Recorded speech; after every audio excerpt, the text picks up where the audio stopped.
Henry's Sneeze. One lovely Saturday morning, Henry was puffing along. The sun shone, the fields were green, the birds sang. Henry had plenty of steam in his boiler, and he was feeling happy. "I feel so well, I feel so well," he sang. Trickety-trock, hummed his coaches. Henry saw some boys on a bridge. "Peep, peep, hello," he whistled cheerfully.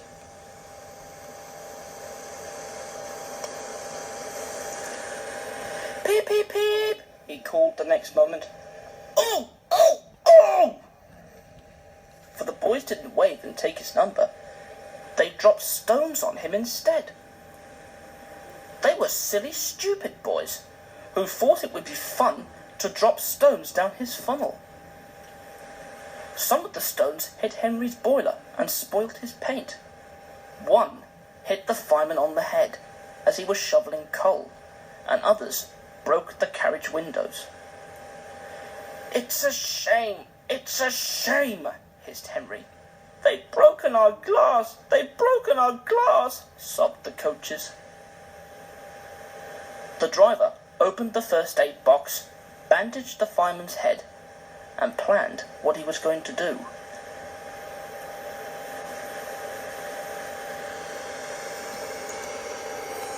They stopped the train, and the guard asked if any of the passengers were hurt. No one was hurt, but everyone was cross. They saw the fireman's bumped head and told him what to do for it, and they looked at Henry's paint. "Call the police!" they shouted angrily. "No," said the driver. "Leave it to Henry and me. We'll teach those lads a lesson." "What will you do?" they asked.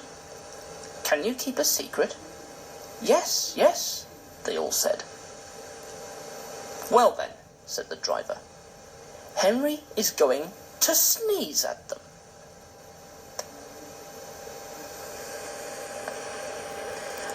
"What?" cried all the passengers. The driver laughed.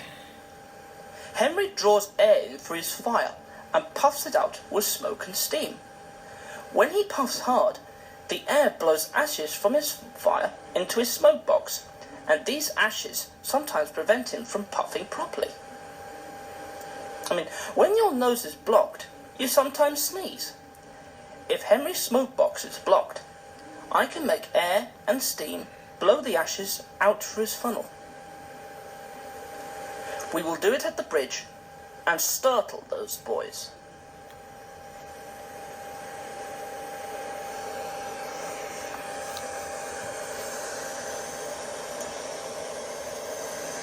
Henry puffed onto the terminus where he had a rest. Then he took the train back. Lots of people were waiting at the station just before the bridge. They wanted to see what would happen. "Henry has plenty of ashes," said the driver. "Please keep all the windows shut till we have passed the bridge. Henry is as excited as we are, aren't you, old fellow?" And he patted Henry's boiler.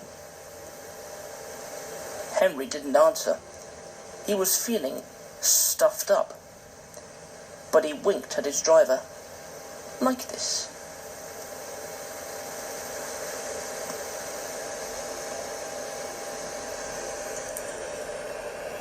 The guard's flag waved, his whistle blew, and they were off.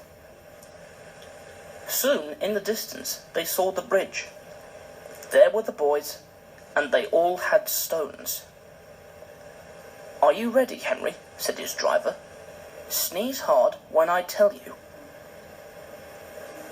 "Now!" he said, and turned the handle.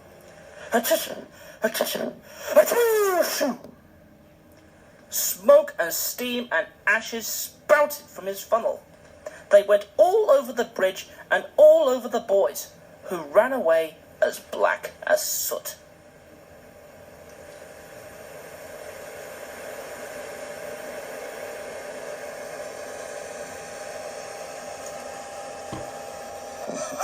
"Well done, Henry," laughed his driver.